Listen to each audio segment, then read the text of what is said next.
A wedding in Shanxi with nearly 100 poisoned guests raised great concern. Report: China's marriage rate has dropped by half in the last 10 years, while the divorce rate has risen year after year. Expert: Xi Jinping is assessing the impact of the Wedding In Li Shangfu incidents. It's all covered in today's China Truths. A wedding in Shanxi with nearly 100 poisoned guests raised great concern. In a recent event that unfolded in Suwa County, located in Linfen, Shanxi, a grand wedding banquet hosted by a man named Mr. Liu at a local hotel on September 7 took a distressing turn. Drawing more than 400 attendees from both family and friends, the celebration turned sour when nearly 100 individuals fell victim to a severe bout of food poisoning. Mr. Liu, visibly shaken, took to video to express his profound anguish over the situation. Currently, the implicated hotel has ceased its operations, pending further investigation by the authorities, whose official findings have not yet been disclosed. Shortly after consuming their midday meal at the hotel, a cascade of symptoms such as fever, diarrhea, and vomiting plagued the attendees, with nearly 100 suffering from varying degrees of food poisoning. The age range of those affected spans from a 4-year-old child to individuals in their 70s or 80s. Those with severe symptoms have been hospitalized, while those with milder afflictions are being closely monitored at home with the aid of prescribed medications. Mr. Liu, distressed and frustrated, had taken immediate action by contacting the local authorities, including the police, the mayor's office, and the Municipal Supervision Bureau, on the day of the incident. Regrettably, he has yet to receive a meaningful response from these agencies. In a heart-wrenching video, Mr. Liu, his face obscured by a veil of guilt and grief, bemoaned his overwhelming stress, exclaiming, "I can't sleep, I'm at a loss for words. My child and I are struggling. Does my family understand? I feel profound remorse." He went on to reveal that he had contemplated suicide repeatedly, confiding in his viewers that he felt utterly helpless. Mr. Liu's ordeal has struck a chord with internet users, with one individual sharing a similar harrowing personal experience. Some individuals expressed their dismay over the unfortunate turn of events, highlighting the practice of offering gifts and extending hospitality to guests at banquets. They pointed out that many banquet dishes, particularly those served cold or pre-prepared, could potentially pose health risks. On another note, some netizens question the delay in obtaining official investigation results, given the substantial passage of time. They expressed their frustration, arguing that in standard cases of food poisoning, where vegetable samples are available, identification could typically be completed within a day. However, as of September 18, representatives from the hotel's catering department refuted any connection between the hotel and the food poisoning incident. Samples of the food served at the hotel were retained and submitted for inspection following the incident. Currently, the restaurant has ceased operations. Fortunately, as of September 17, all patients have made a full recovery. The exact cause of the illness is presently under investigation, and the findings will be made public. Nevertheless, a significant portion of netizens remain skeptical regarding the credibility of the CCP's Market Supervision Bureau. This skepticism stems from a previous incident that unfolded in June of this year at Jiangxi Industrial Vocational and Technical College, where a rat head was discovered in the cafeteria food. The institution not only denied the allegation but also exerted pressure on students who brought it to light. Moreover, officials from the local Market Supervision Bureau appeared on television and made misleading statements, falsely asserting that the rat head was, in fact, a duck neck. This incident incited public outrage and gave rise to the scornful phrase calling a rat a duck. The controversy garnered widespread attention on domestic and international social media platforms. Under the intense pressure of public opinion, the authorities ultimately retracted their statements and acknowledged that it was indeed a rat head, not a duck neck. However, no punitive measures were taken against the officials from the Market Supervision Bureau implicated in the incident, leaving the public to persistently demand accountability. Report: China's marriage rate has dropped by half in the last 10 years, while the divorce rate has risen year after year. The latest report sheds light on recent demographic trends in mainland China, revealing a notable decline in marriage rates and a corresponding rise in divorce rates. The skewed gender ratio in the country has had far-reaching implications, affecting not only birth rates but also various aspects of societal dynamics. On September 16, UA Population Research, a non-profit organization specializing in population-related public policy research in mainland China, unveiled the China Marriage and Family Report 2023, offering insight into the current state of marriage and family life in the region. According to the report, the marriage rate in mainland China has experienced a consistent decline since 2013. In that year, it stood at 9.9%, gradually decreasing to 9.6% in 2014, 9% in 2015, and 8.3% in 2016. By 2021, it had further decreased to 5.4%, and in 2022, the marriage rate reached a new low of 4.8%. Over the same period, the number of registered married couples has also seen a sharp decline, starting at 13.47 million in 2013 and consistently dropping year by year. By 2022, this number had dwindled to 6.83 million, marking 9 consecutive years of decline. In stark contrast, divorce rates have been on the rise. The report reveals that the divorce rate increased from 0.96% in 2000 to 3.1% in 2020. While it dipped slightly to 3.1% in 2020, it notably dropped to 2% in 2021. The report attributes the decrease in the 2020 divorce rate to the influence of the pandemic, while the sharp decline in 2021 is linked to the implementation of a divorce cooling-off period. The report provides insights into regional variations in marriage and divorce rates in 2020. Tibet had the highest marriage rate among permanent residents, while Shanghai had the lowest.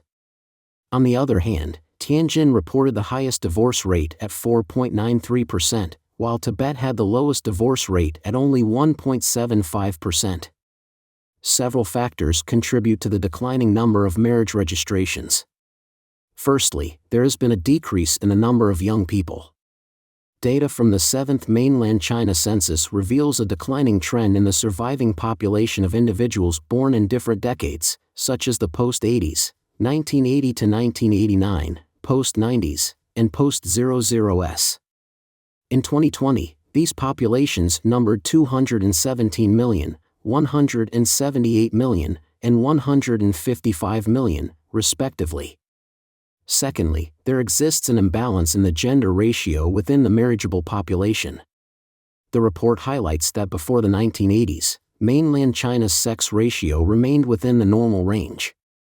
However, following the implementation of strict family planning policies by the Chinese Communist Party, CCP, in the 1980s, there was a rapid and sustained increase in the sex ratio at birth. According to 2020 census data, there are in excess of 34.9 million more men than women within China's total population. Within this demographic shift, there is a striking disparity, with a surplus of 17.52 million men in the marriageable age range of 20 to 40 years compared to women. The surplus of men and the scarcity of women in the marriageable age bracket give rise to a significant issue. Numerous men struggle to find suitable partners, particularly exacerbating the issue of male bachelors in rural areas.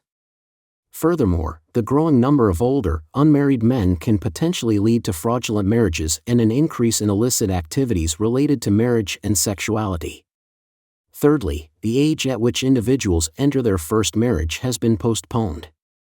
Census data indicates that in 2010, the average age for men's first marriage was 25.75 years, and for women, it was 24 years. However, by 2020, these ages would have risen to 29.38 years for men and 27.95 years for women. Lastly, the high cost of housing in urban areas and substantial dowries in rural regions play a role. Owning a house has become a prerequisite for marriage, but soaring property prices in Chinese cities have made it financially out of reach for many working-class individuals. Consequently, numerous young people opt to delay marriage due to their inability to afford a home. In rural areas, exorbitant dowry demands hinder many young men from pursuing marriage. Furthermore, another significant factor contributing to these trends is the intense competition within society and the high levels of employment pressure. In recent years, the competition for employment, particularly among college graduates, has escalated dramatically, leading many of them to opt for a period of delayed employment or unemployment. When individuals lack a stable source of income, their inclination towards marriage and starting a family naturally diminishes. It's important to highlight that the report relies on official public statistics from mainland China. However, given the historical tendency of the Chinese Communist Party, CCP, to selectively release favorable data while concealing less favorable information, the problems illuminated in the report may, in reality, be even more severe than suggested. Expert: Xi Jinping is assessing the impact of the Qin and Li Shangfu incidents. The situation both within and outside the Chinese Communist Party, CCP, has rapidly deteriorated. Yuan Hongbing, an Australian legal scholar with connections within the CCP, has informed the Epoch Times that Zhongnanhai, the CCP leadership compound, is currently assessing how to address the issues surrounding Qin and Li Shangfu to minimize any negative repercussions on Xi's standing. Importantly, Yuan also refuted the belief held by some in the international community that Xi's military purges will decrease the likelihood of a conflict with Taiwan. Li Shangfu, aged 65 and serving as the defense minister of the CCP, has not made any public appearances since he participated in the China-Africa Peace and Security Forum in Beijing at the end of the previous month. Notably, he is the second China state councillor to be linked to a controversial situation in the past 3 months. Qin, who went missing earlier, was subsequently removed from his post as the foreign minister at the end of July, while still retaining his state councillor status, and has remained out of the public eye. Recent reports received by the Epoch Times from various sources suggest that Defense Minister Li Shangfu may have been detained, and allegations have surfaced involving 8 high-ranking officials within the system. These developments have created a sense of unease within the military ranks. There is a growing lack of trust between Xi Jinping and the military generals, with many feeling that being in close association with Xi is akin to being in a precarious situation. Consequently, the future fates of Qin and Li Shangfu have become a focal point of attention. According to insights shared by scholar Yuan Hongbing on September 18, information from sources within the CCP indicates that Qin and Li Shangfu are likely to be relieved of their positions. Both Qin and Li Shangfu were handpicked by Xi Jinping, a testament to his unwavering trust in them. However, the swift emergence of significant issues in their cases has raised suspicions within the party regarding Xi Jinping's judgment of individuals. Yuan Hongbing highlighted that the evaluation of the impact of these 2 cases falls under the purview of a team led by Li Shulei, the Minister of Propaganda of the Central Committee of the CCP, as designated by Xi Jinping himself. The authorities must now make a crucial decision, whether to publicly disclose the alleged corruption offenses, encompassing matters like lifestyle discrepancies and political disloyalty, or to employ a more restrained approach, such as framing their removal from positions as a response to work-related errors under the principle of upward and downward mobility. The CCP is currently weighing its options on how to disclose the alleged wrongdoings of these individuals to the international community and how to handle the situation, all while considering the impact on Xi Jinping's authority, which remains a central concern. Yuan Hongbing further analyzed that complete and transparent disclosure of their offenses would signify Xi Jinping's resolute commitment to combat corruption and political disloyalty. Yuan Hongbing has raised questions about Xi Jinping's seemingly constant fatigue, attributing it, in part, to the immense responsibility of personally vetting every member of the Central Committee. Xi Jinping holds a monopoly over the cadre recruitment process, resulting in the appointment of individuals closely aligned with him. Nevertheless, issues related to two-faced individuals and corruption persist. On the other hand, given the absence of corrupt officials within the Chinese Communist Party, the question arises, could military corruption and declining morale lead Xi Jinping to reconsider the use of force against Taiwan? Recent negative reports affecting the CCP's military, including problems within the rocket force, a vital branch of the armed forces, and allegations of military corruption linked to Li Shangfu, have cast doubt on the combat readiness of the CCP's military. In response, Yuan Hongbing clarified that turmoil extends beyond just the military's morale. He emphasized that we should not assume that Xi Jinping will abandon his ambitions to seize Taiwan solely due to military unrest. Xi's primary objective in purging the military ranks is not to forsake or alter the fundamental national policy of pursuing a conflict in the Taiwan Strait but rather to prepare for its execution. According to Yuan Hongbing, the CCP's recent establishment of the Cross-Strait Integrated Development Demonstration Zone in Fujian is primarily a psychological maneuver aimed at eroding the determination of Taiwanese society to resist CCP tyranny and potential invasion. However, this does not signal any shift in Xi Jinping's fundamental strategic approach toward initiating a conflict across the Taiwan Strait. Recent developments in the Taiwan Strait highlight increasing tensions. Chinese Communist military aircraft have once again disrupted Taiwan, setting a record in terms of the frequency of these incursions. The Ministry of National Defense of the Republic of China reported on September 18 that between 6 a.m. on September 17 and 6 a.m. on September 18, a total of 103 aircraft and 9 ships were detected operating in the vicinity of the Taiwan Strait.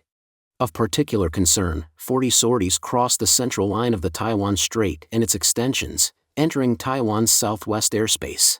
Yuan Hongbing also shed light on Xi Jinping's financial strategy in preparation for a potential conflict in the Taiwan Strait. With China facing rapid economic challenges, Xi has been relying significantly on the assets acquired through the purging of corrupt officials to fund preparations for such a war. According to insiders within the system, Xi Jinping has recently placed particular emphasis on the need to uncover illicit financial assets during the process of investigating and rectifying corrupt officials. During the 20th National Congress of the CCP, Xi Jinping introduced a cohort of senior officials with backgrounds in the military industry sector into the Politburo. This group includes prominent figures such as Ma Xingrui, Yuan Jiejun, Liu Guozhong, and Zhang Guoqing, in addition to Li Ganjie. Some observers have referred to these officials as part of Xi's military-industrial circle.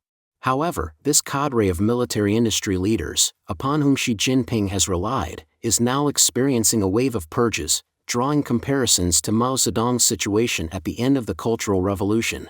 During that period, the 9th National Congress of the CCP designated Lin Biao as Mao Zedong's successor, officially enshrining this decision in the party's constitution. However, less than half a year after the conclusion of the 9th National Congress, Mao Zedong initiated a purge of what was known as the Lin Biao Group. Subsequently, Lin Biao fled in an airplane and was involved in a world-shaking incident described as a crash and death. Yuan Hongbing explained, when a dictatorship reaches its final stages, the first signs of a political crisis manifest as unpredictable major events occurring within the system. Under the autocratic rule of the Chinese Communist Party, major instances of official betrayal are expected to persist, even if they do not involve individuals like Li Shangfu and Qin Gang, as others may follow suit. Don't forget to leave a comment in the section below to share your opinions on today's topic with us. Make sure to like and subscribe to see more interesting topics from China Truths.